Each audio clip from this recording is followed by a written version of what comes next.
Hello everybody, welcome back, and this episode should go over Murder Mystery 2.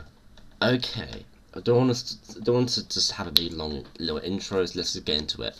What I want to talk about today is Murder Mystery 2 by Nicholas himself. Also probably by some other people, I'm not too sure. And Murder Mystery 2, as I mentioned in the episode, is a murder mystery game. You have a murderer, you have a sheriff, and you have innocents. So essentially, this entire video I want to go over everything that I didn't go over, as well as the stuff I did go over. Kind of like a combined episode of what Murder Mystery 2 is, okay? So, Murder Mystery 2 is a murder mystery kind of game, which involves a murderer, a sheriff, and innocents. And the murderer, their job to win is to either murder everyone, or... well, yeah. Essentially, their job, they have to murder everyone to win the game. The sheriff has to kill the murderer, or die, which I'll get into in a second. And the innocents either have to survive the entire round, or if the sheriff dies, as mentioned beforehand, they can pick up the gun and become the sheriff himself, winning the game. Obviously, I don't think they'll be labelled as the sheriff, because they actually weren't picked for the role, they just found the gun, but they will still be the person who killed the murderer. So they still get the same amount of XP and all that you get from doing so. Anyway, out of my hand. Essentially, this is actually a pretty normal concept. What could make it better? Oh, I don't know. I don't know. Maybe if we... Maybe if we just... Oh, I know. Add trading in skins. So, yeah, Murder Mystery has trading in skins. I'm not sure how long they've had it, probably around the time the game came out. And yes, it's literally, it even has in the description, like it literally has in the description, collect and trade hundreds of knives. There's also guns as well you can trade, and pets, and effects. I see there's a lot of stuff you can trade actually. So yeah, I think there's like a lot of things you can trade in the game, which also contributes to the massive amount of player base that they have. They have about 2,000 people playing daily, which is not bad. It's pretty decent, and yeah, I'll be honest, it's still popular to this day despite its 10 years. I mean, you can probably think of a couple of games that have been going on for longer than 10 years and are still popular. But even when you think about it, though, it's like, gosh, how is it still popular?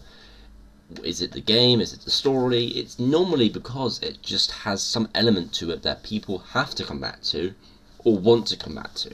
It's like, if you don't have trading in Murder Mystery 2, how many people do you think would be playing right now? Probably half of what he has right now. About 100,000 would be playing, or maybe 50,000. I feel like the trading really helps with selling the game, but also, of course, the core gameplay element also contributes to the player base. And this is how I get into trading, because trading is everywhere. There's always trading in many games, and yeah, essentially it's just something a game can't go out with at this point. Most likely simulators, and also any game that just has weapon skins will normally involve having trading. And I mean, it's just law, I think, actually. It just seems like law. And yeah, you can trade in that game. I think from last time I checked, you can trade knives, you can trade guns, you can trade pets, you can trade, I think, maybe effects as well for your knives and guns, or I think just knives, actually. So that is pretty cool. You can do a lot. And I really do enjoy the game. They've recently had a Halloween update, as you might have seen in the episode, and yeah, that's pretty cool. I mean, they've got an update. Yay, more players, woohoo, money. Anyway, thank you for watching. I do want to mention now at the end of the episode, I feel like this series, this little behind the scenes kind of stuff, this will probably actually be more essentially I'll be talking about this kind of stuff. Like I'll be saying, like, I'll talk about the game we played.